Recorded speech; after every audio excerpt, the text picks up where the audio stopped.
Madame, Monsieur, mes chers collègues, je suis ravi de constater qu'une fois de plus, les experts comptables répondent présents à ce rendez-vous de l'ordre dédié à la loi de finances.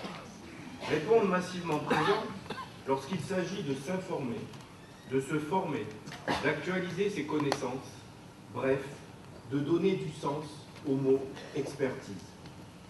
Ce capital dont je rappelle qu'il reste notre principale force et notre principal atout.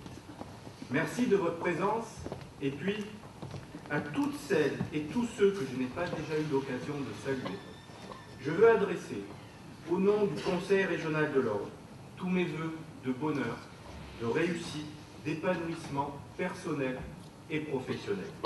Je vous souhaite des petits bonheurs et des grands projets, des clients en pleine forme et des collaborateurs heureux, des sourires et des fous rires. Et puis, allons à l'essentiel. Je vous souhaite de l'amitié et beaucoup d'amour. Pour être tout à fait honnête, je me disais en venant qu'au fond, dans la période que nous traversons, ces vœux pouvaient sembler décalés, traduire un optimisme béat, voire même une tentation utopique. Une volonté plus ou moins inconsciente à vouloir nier le triste destin qui nous attend. Je vous rappelle que quelques oiseaux de mauvais augure, quelques observateurs mal intentionnés, sonnent depuis plusieurs mois le tocsin pour alerter les professionnels du chiffre d'un danger imminent. D'autres sonnent carrément le glas de la comptabilité à visage humain. Fin de la saisie des factures, comptabilité en ligne, robotisation, intelligence artificielle. Et donc, chronique d'une ubérisation annoncée, disparition de cabinets, fin d'une époque.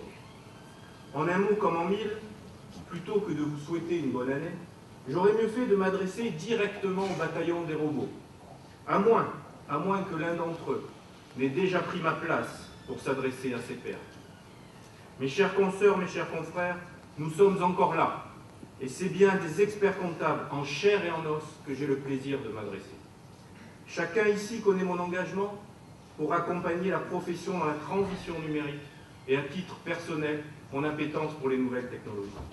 Mais si les outils deviennent numériques, l'accompagnement, la connaissance du chef d'entreprise, la proximité, le débat, le conseil personnalisé, le soutien psychologique, le choix stratégique, l'option fiscale la mieux adaptée, la forme juridique la plus pertinente, tout ça reste et restera la plus-value du professionnel.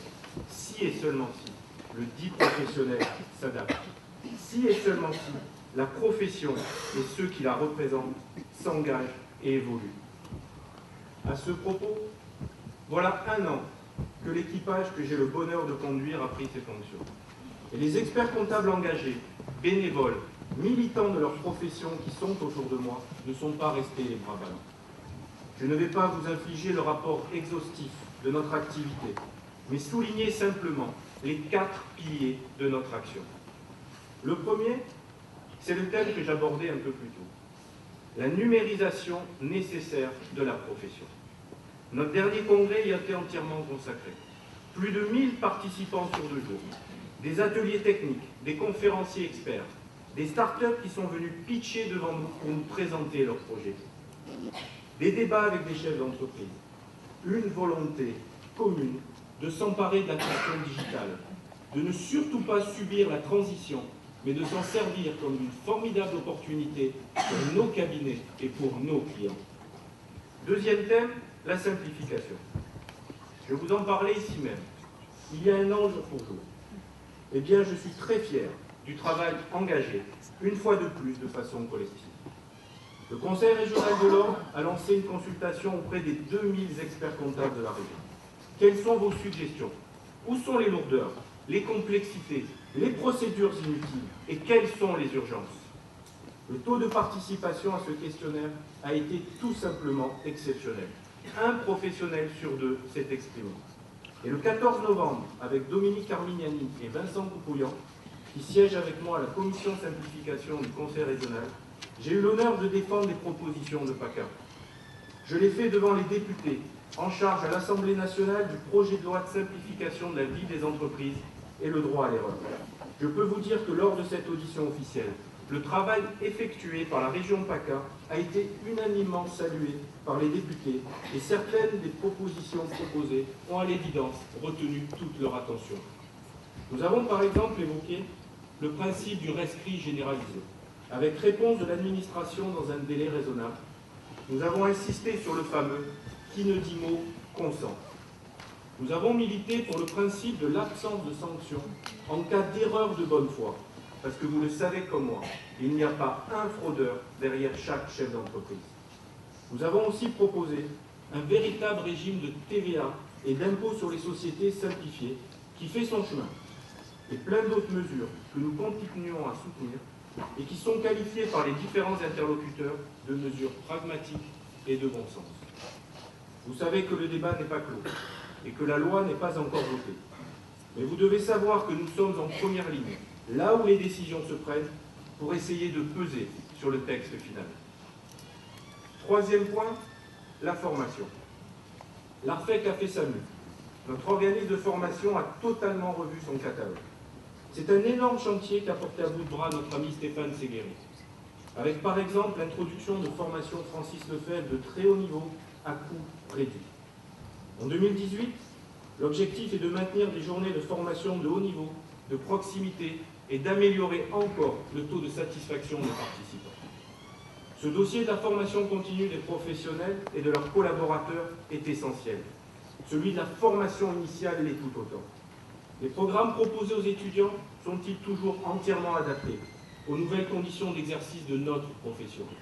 Faut-il les revoir à la marge ou les remanier plus en profondeur? Face aux problèmes de recrutement, et pour prendre en main notre destin, nous devrons prendre en charge le dossier de la formation de la profession.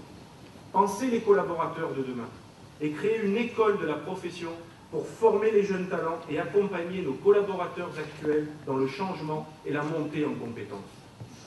Une réflexion est en cours, et je me permets de préciser que notre ligne de conduite est très claire.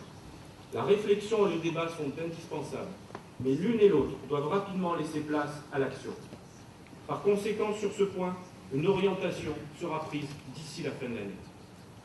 Quatrième axe de travail, il est d'ordre régalien, puisque nous avons l'ambition de renforcer encore et toujours notre capacité à lutter contre l'exercice illégal. En 2017, les résultats obtenus ont dépassé nos espérances. Un budget sans précédent a été engagé. 99 dossiers ouverts et 11 condamnations obtenues. En 2018, le dispositif est évidemment reconduit. Notre volonté se résume en quelques mots. Celles et ceux qui seraient tentés d'enfiler les habits de l'expert comptable, sans en avoir la qualification et encore moins la formation, ceux-là doivent savoir qu'ils ne passeront pas à travers les mailles du filet et plus encore, qu'ils s'exposent à de lourdes sanctions. Voilà ce que je voulais vous dire. 2018, année numérique, année de simplification, année de formation et année de protection. C'est un programme chargé qui nous attend, des challenges complexes qu'il va falloir relever, mais la volonté est chevillée au corps, l'énergie toujours présente, et l'équipe du Conseil régional de l'Orne fait preuve d'un enthousiasme qu'il est parfois même difficile de réfréner. Je vous souhaite à nouveau une bonne année et vous laisse entre les mains de l'ami Jean-Pierre Cossin pour un moment de poésie fiscale dont il a le secret. Merci à tous.